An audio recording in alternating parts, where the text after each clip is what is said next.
Women's March on Washington. Thank you for coming. I have the distinct honor and pleasure of welcoming to the stage the incomparable Angela Davis.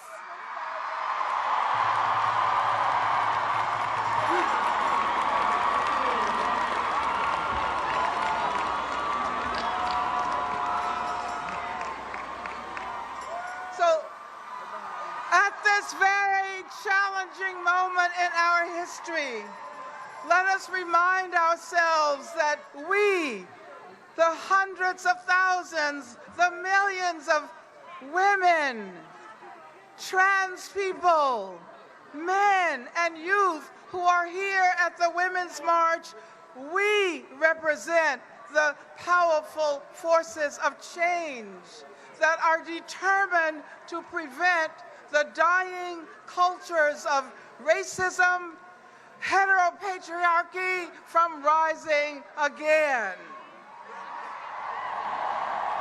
We recognize that we are collective agents of history and that history cannot be deleted like web pages. We know that we gather this afternoon on indigenous land. And we follow the lead of the first peoples who, despite massive genocidal violence, have never relinquished the struggle for land, water, culture, their people. We especially salute today the Standing Rock Sioux. The freedom struggles of Black people that have shaped the very nature of this country's history cannot be deleted with the sweep of a hand. We cannot be made to forget that Black lives do matter. This is a country anchored in slavery and settler colonialism, which means, for better or worse, the very history of the United States is a history of immigration and enslavement. Spreading xenophobia, hurling accusations of murder and rape, and building walls will not erase history. No human being is illegal. The struggle to save the planet, to stop climate change, to guarantee the accessibility of water from the lands of the Standing Rock Sioux to Flint, Michigan, to the West Bank and Gaza, the struggle to save our flora and fauna, to save the air. This is ground zero of the struggle for social justice. This is a women's march, and this women's march represents the promise of feminism as against the pernicious powers of state violence. An inclusive and intersectional feminism.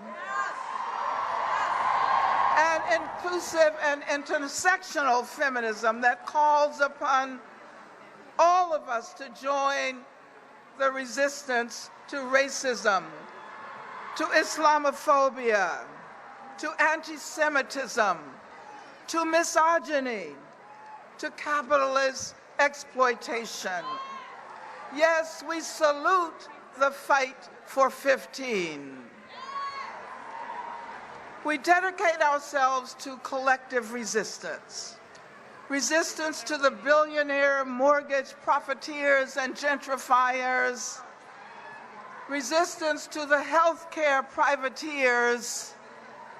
Resistance to the attacks on Muslims, on immigrants. resistance to the attacks on disabled people, resistance to state violence perpetrated by the police and through the prison industrial complex,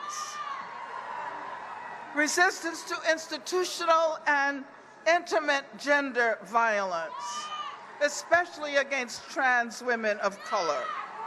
I'm almost done. Women's rights are human rights all over the planet, and that is why we say freedom and justice for Palestine. We celebrate the impending release of Chelsea Manning and Oscar Lopez Rivera, but we also say free Leonard Peltier, free Mumia Abu Jamal, free Assata Shakur. Over the next months and years, we will be called upon to intensify our demands for social justice, to become more militant in our defense of vulnerable populations. Those who still defend the supremacy of white male heteropatriarchy had better watch out. The next 1,459 days of the Trump administration will be 1,459 days of resistance. Resistance on the ground, resistance in the classrooms, resistance on the job, resistance in our art and in our music. This is just the beginning. And in the words of the inimitable Ella Baker, we who believe in freedom cannot rest until it comes. Thank you.